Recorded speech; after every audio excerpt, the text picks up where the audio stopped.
Hola hermano, ¿cómo estás? Bienvenidos a una nueva edición de Nación Digital. Hoy es día lunes 31 de marzo de 2025, último día de este mes de marzo. Y la cifra, sin duda, la cifra de hoy tiene que ver con un número importantísimo y una noticia, un notición en realidad. El dólar que se está disparando aún más y hoy cotiza, hoy 31 de marzo, en los 3.116 dólares la onza Troy. Un récord que está rompiendo el dólar cada vez más y Bolivia, pues, como sabemos todos, es un país rico, ha sido un país siempre rico en minerales, sobre todo país minero por excelencia, ¿verdad? Como decía aquella célebre frase de Manuel Frontaura Recandoña, no tan célebre porque no es muy conocida, pero una frase profunda y contundente de este importante escritor. La historia de Bolivia del siglo XX se puede resumir, decía él, en dos palabras: estaño y sangre. Bueno, es algo importante lo que estamos atravesando. La cotización del dólar es importantísima y en Bolivia estamos llenos de oro, perdón, la cotización del oro se ha disparado y Bolivia tiene mucho oro, por ende no debía haber, no debía haber en Bolivia ningún problema de divisas, de dólares. En Bolivia estamos llenos, decía, de mineral, de metales. Y por ejemplo la cucharilla, que recién la encontré en un rincón de mi casa, una cucharilla de plata nada menos, de pura plata, con la cual endulzo, miren qué bonita es. Sí, esto señores es plata, plata boliviana pura, y es la cucharilla con la cual endulzo yo mi café. La, la utilizo todos los días. Bien, entonces no debía existir en Bolivia ningún problema de divisas, si es que, empero, hace unos 5 años atrás Bolivia exportó 3 mil millones de dólares en oro. El año 2022, según datos de la Fundación Jubileo, de un experto de la Fundación Jubileo, Héctor Córdoba, además que fue viceministro del sector de minería en Bolivia. Bolivia exportó un valor de 3 mil millones de dólares en oro. Y eso hoy puede duplicarse en realidad, dada la casi duplicación a su vez que ha reportado la cotización del oro, de cotizar alrededor antes de cerca de los $2.000, cerca de $2.000, y hoy haber superado los 3.000. Bolivia debería recibir estos ingresos. Sin embargo, el problema, como decíamos, y es un problema serio para afrontar en el siguiente gobierno que vaya a haber en este país ya en este año 2025, es muy importante tener en cuenta la política del oro, la de las divisas. Decíamos que en realidad los que exportan oro en Bolivia son las cooperativas, casi el 100%. Y se ha dado un fenómeno social en Bolivia, lo hemos visto cuando el presidente Evo Morales, que las cooperativas no pagan nada en realidad. Pagan una nada, cerca al 5% en realidad de todo el ingreso bruto que reciben, que es una barbaridad de dinero por la exportación del oro.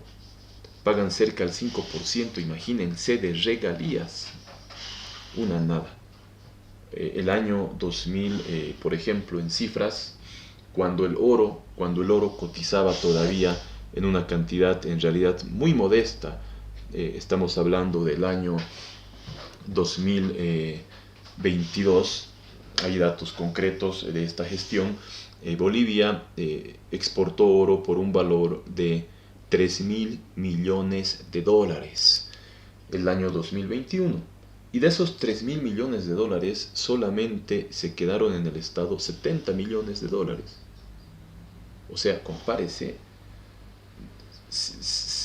no se escucha muy bien, no es fácil de entender a primera oída, pero 70 mil se queda en el Estado, que 70 millones, que no es nada en realidad, ¿no? 70 millones de dólares estamos hablando exactamente, ¿no? Con relación a 3 mil millones de dólares, que es ya una cantidad absolutamente grande ya de oro, de divisas por exportación del oro. Entonces, lo que se debe hacer en Bolivia es una reestructuración total de la venta de los ingresos que recibe el Estado sin coartar a los privados. Pero como decíamos, en este caso no es que Bolivia favorezca al sector privado, a la iniciativa privada, lo cual estaría muy bien, sin duda. El problema es que se está pagando una factura política, un favor político a un sector que ha sido el sostén, uno de los sostenes principales del gobierno abusivo, arbitrario, totalitario del movimiento al socialismo. Y para muestra un botón, como dicen algunos, que no me gusta nada ese dicho, me parece muy bajo en realidad, muy vulgar, pero para muestra un botón, ¿no? Un botón de oro. En el año 2020, cuando el expresidente Evo Morales Ayma, Juan Evo Morales Ayma, volvía de la Argentina, donde había estado oculto luego de haber estado primero en México, donde huyó al ser expulsado por el pueblo de Bolivia, cansado de sus atropellos, por este pueblo heroico, como decía mi amigo Luis Antesana, que aborrece de los tiranos, hablando de Melgarejo, nos decía él, Luis Antesana Ergueta, bueno, que lo expulsó y tuvo que huir a México, donde AMLO lo recibió, y luego tuvo que ir, sin embargo, porque parece que le dio miedo estar muy cerca de Estados Unidos, por el tema de la DEA y de todas esas cosas. Se fue a Argentina, mejor dicho, donde su amigo Alberto Fernández, ¿verdad? El expresidente argentino, el presidente K, y estuvo allá. Y cuando Luis Arce, haciendo lujo del engaño, y cuando el MAS volvió a hacerse de la presidencia de Bolivia, dando una vez más la razón a lo que decía don Daniel Salamanca, el hombre símbolo, el presidente de la República cuando la guerra con el Paraguay, que nos decía que se puede sembrar rábanos en las espaldas del pueblo de Bolivia. Cuánta razón tenía don Daniel Salamanca. Ay, cuánta razón tenía, ¿verdad? Volvió a ganar el MAS el año 2020 las elecciones en Bolivia. Y entonces Morales volvió como una especie de héroe, como una especie de libertador redivivo, volvió en los hombros de los mineros, como decía Paz Estenssoro. Paz Estenssoro decía, volveré en los hombros de los mineros antes de la revolución del 52. Y Evo Morales volvió en los hombros de los mineros, pero no de los mineros históricos, los que han hecho la Comibol, los trabajadores de la empresa en realidad, sino que volvió en hombros de los cooperativistas mineros, que en realidad han sido o no han sido sino el sostén, una especie de grupo fuerte, de grupo de choque, podemos decir, del movimiento al socialismo, que lo han ido a recibir a Evo Morales con sus guardatojos, como se le denominan, con sus cascos, cooperativistas mineros en abundante cantidad a la frontera con la Argentina en La Quiaca. Entonces, ahí está la explicación de por qué se llevan todo el oro de Bolivia y no le queda nada a este país, que tiene que estar mendigando por una limosna de 50 millones de dólares al Banco Interamericano de Desarrollo, como hoy lo está haciendo, al BID, mendigando cuando se exportan más o menos fácilmente al año 4.000 millones de dólares, 4.000 millones de dólares de oro de suelo boliviano.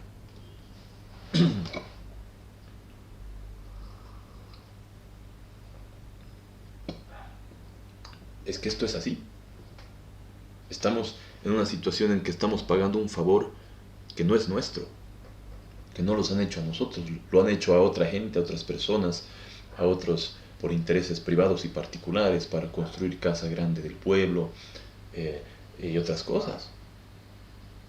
En eso está, en la Casa Grande del Pueblo. de la cual me decía un amigo mío, don Hans Hess, alemán de origen como Hermann Hess, el gran escritor alemán, era un asiduo visitante a la Academia Boliviana de Historia Militar en Bolivia. Y esto es muy importante, era un alemán de tradición, pero nacido, que había migrado sus padres acá y había muerto trágicamente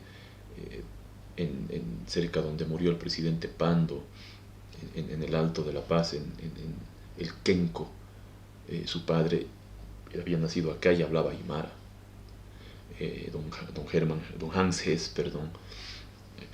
Y hablando con él, importante ingeniero mecánico alemán, estudioso de la historia, gran investigador, que tenía una hacienda Araca en el altiplano paceño, donde aseguraba que había estado el libertador Simón Bolívar, y tenía una pintura inédita de Bolívar con Manuelita Sáenz en la hacienda de Araca, me decía él, en la hacienda de su familia, en Araca, una población entre Oruro y La Paz. Entonces él hablaba de Bolívar, tenía una tesis muy importante. Aprovechando eso, estaba leyendo yo recién Las Mocedades de Bolívar, de Rufino Blanco Fombona, cuya figura, en realidad, la del Libertador, debemos redescubrir a puertas de cumplir 200 años como República de Bolivia. Ha tenido mucho que ver, sin duda, Bolívar, y qué nos importa que haya sido masón o no, estuvo en la lucha. Y no es como muchos acá supuestos académicos, muy historiadores, doctores en historia, dicen que no, Bolívar no hizo nada, está mal el nombre de Bolívar. No, Bolívar sí hizo mucho acá, y de eso seguramente vamos a hablar luego. Entonces don Hans Hess me decía, mi amigo que sensiblemente dejó de existir hace un par de años, en La Paz, mirando la casa grande del pueblo, ese embeleco, me decía, qué cojudos somos los bolivianos. Oye, me decía, ya un señor mayor de más de 85 años, qué cojudos somos los bolivianos. Esa casa grande del pueblo, ese último piso, lo han convertido en un bulín delante de nosotros. Qué cojudos somos, decía con su forma tan, tan peculiar de hablar, me decía don Hans Hess, este gran amigo que estuvo en la Academia Boliviana de Historia Militar, y además en el Ateneo de Estudios Geopolíticos y Estratégicos de Bolivia, donde me llevó y me hizo ingresar a conversar ahí, a las reuniones que teníamos, y donde presentamos mi libro de Loal Paposo, Historia Secreta de Bolivia y de la Guerra del Pacífico. Allá lo conocía don Hans Hess, gran alemán, que estaba escribiendo un libro que yo debía editar con nuestra editorial Nación, que iba a titular Síntesis Novelesca de la República Bolívar, donde él sostenía que Bolivia, entre otras cosas, era producto del amor loco y aventurado del libertador Bolívar con Manuelita Sáenz, y tenía sus cartas inéditas, las cartas entre Bolívar y Manuela, magníficas, extraordinarias. Ahí lo conocí a don Hans Hess, que estuvo acá en la presentación de mi libro de la segunda edición en La Paz, que ahora esta es la cuarta, y me decía allá, este es un homenaje al gran alemán querendón de Bolívar y aymaro parlante, que hablaba aymara como hablaba español y como hablaba alemán. Me compró un libro, desde luego, pero no me pagó ahí. Me dijo, voy a llevar, sí o sí tengo que llevar, dámelo, pero ahora no estoy agarrando, te voy a depositar. Yo vivo en Oruro, él en La Paz, y esto era en La Paz, en Plaza Murillo, en la academia. Y bueno, le doy el libro, y poco después, bueno, me deja su número para que le llame, y yo le llamo, ¿cómo está? Hablamos, y me dice, te has anotado mi número, tramposito, me dice, ¿no? Y me hace llegar, no sé cómo, no sé por intermedio de qué persona, si directamente o por interpósita persona, pero la cosa es que me hace llegar el precio del libro a mi cuenta bancaria, y sin ninguna otra explicación, sin haberme lo avisado antes ni nada. Así era este gran caballero, Hans Hess, que el libro y los datos que ahí contiene, por ejemplo, él sostenía que Tupac Katari en realidad quiere decir encantador de serpientes, domador de serpientes, y haciendo las investigaciones de la Aymara lingüísticas, quiere decir en verdad eso Tupac Katari. Y sostenía cosas de Tupac Katari era pedófilo, él me decía. ¿Por qué? Porque si tú ves, me decía el acta de Pastorina Sisa cuando la toman presa, cuando ella dice desde cuándo estaba en relación con Tupac Katari, desde cuándo era novia del señor Tupac Katari, entonces era menor de edad, bastante menor cuando ya eran novios, y de ahí sacaba la conclusión de eso. Y eso lo decía en un mini en La Paz, lo decía en un lugar público y delante de todos, y él decía y lanzaba las palabras así, todos se volteaban a mirar. Ese era Don Hanses, que, bueno, muy breve pausa hacemos, aprovechando el lanzamiento de esta cuarta edición aumentada de mi libro que presenté allá, del Lo al Paposo, que además es una historia de Bolivia no conocida, a puertas de cumplir 200 años como vida independiente republicana, y donde también podemos ver el asunto de los recursos naturales del guano y del salitre y su importancia para el Estado, para los recursos de la nación boliviana, como uno de los motivos de la guerra con Chile. El famoso impuesto de los 10 centavos que no fue impuesto, que si bien un país tiene todo el derecho del mundo de percibir ingresos por lo que otros exporten, sean nacionales o extranjeros, de su territorio, en esa lucha estuvo Bolivia, no impuso este impuesto de 10 centavos, sino que fue una condición para que exploten, para aceptar o no aceptar la explotación de salitre que de años antes hacían algunos particulares en el litoral. O sea, no fue la creación de un impuesto, no hubo ley de creación de impuesto. Y Don Hans me decía, entre otras cosas, tú habrás perdido tu mar. Decía, yo no he perdido mi mar, me decía. Yo no he perdido mi mar.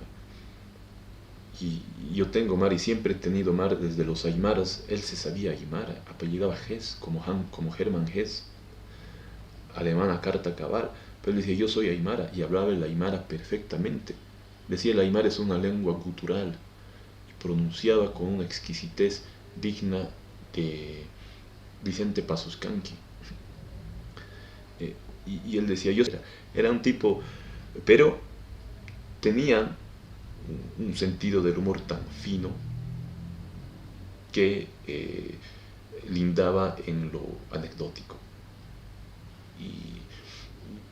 Y bueno, estábamos revisando su libro y tuvo conceptos muy generosos con esta nueva edición, amigo, que es producto de nuestra librería editorial, que quedan ya pocos ejemplares de esta cuarta edición aumentada, que te invito a adquirirla. Escríbenos un mensaje al WhatsApp que está en la descripción y te vas a enterar acá de una historia secreta de Bolivia que puede servir para construir un país de cara al futuro y al atravesar estos 200 años de vida independiente. Hoy que tanto necesita Bolivia de descubrir cosas y de nuevas cosas, de cosas novedosas para el futuro y de cara a la actualidad y al futuro. Entonces Bolivia debe hacer una reforma estructural de la política del oro.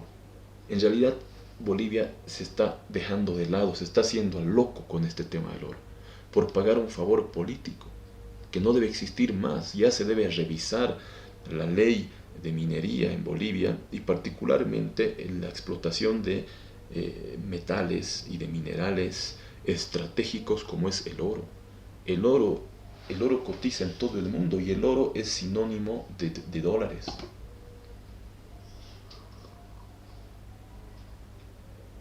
No hay joya, por ejemplo, que más rápido se pueda convertir en dólares o en dinero.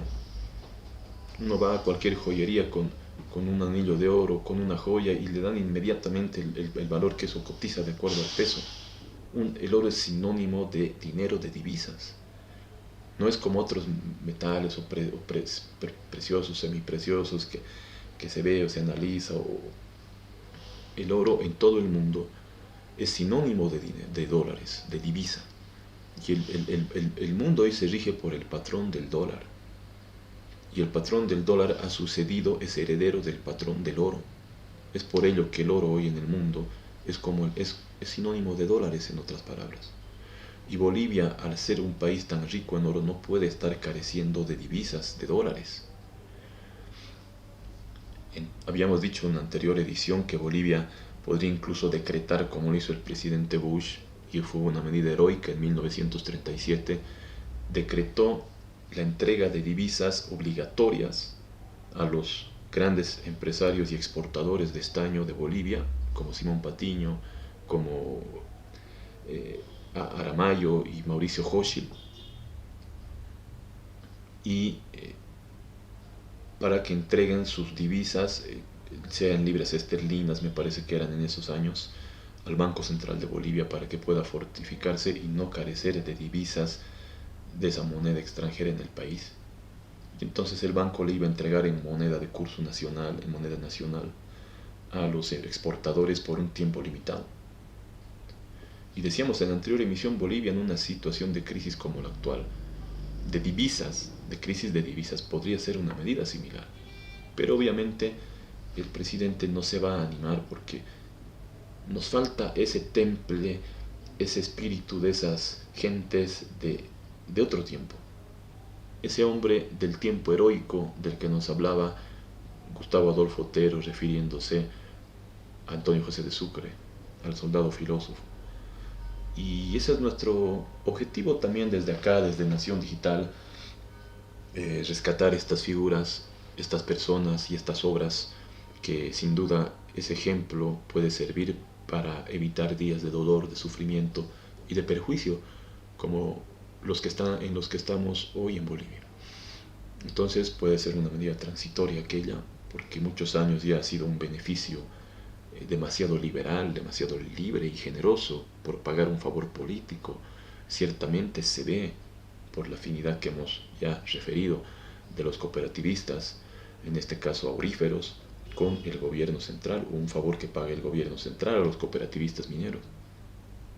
Eso es lo que se debe hacer hoy en día, y reestructurar esto de cara al futuro, que lo debe hacer cualquier presidente o presidenta que llegue a Bolivia en este año 2025, para lo cual sin duda primero debe llegar otro movimiento. Ningún afín al MAS, ni Evo Morales, ni Luis Arce, ni Andrónico Rodríguez, creo que es, no estoy seguro, ninguno de ellos debe debe ser gobierno en este país, porque no va a haber nada de esto, porque son parte de un mismo origen y de una misma estructura de poder, y en Bolivia van a seguir deshaciendo, el oro se va a seguir yendo del país sin beneficio para nuestro suelo, para nuestra gente, vamos a seguir con falta de divisas. Bolivia no va a ingresar en los escenarios de financiamiento mundial importantes verdaderamente, donde el FMI da financiamientos que realmente valen 6.000 millones, 10.000 millones de dólares, y no los mendrugos, cualquier más o menos versado en economía sabe que un crédito pequeño y que tiene intereses ciertamente grandes es un puñal a la economía, sea individual o sea de un país, sea en la microeconomía o en la macroeconomía. Y eso es lo que está haciendo hoy Bolivia. Un crédito de aquí, otro de allá, otro de más allá, uno con este interés, otro con este otro interés, otro con aquel otro interés, y nos estamos endeudando sin motivo.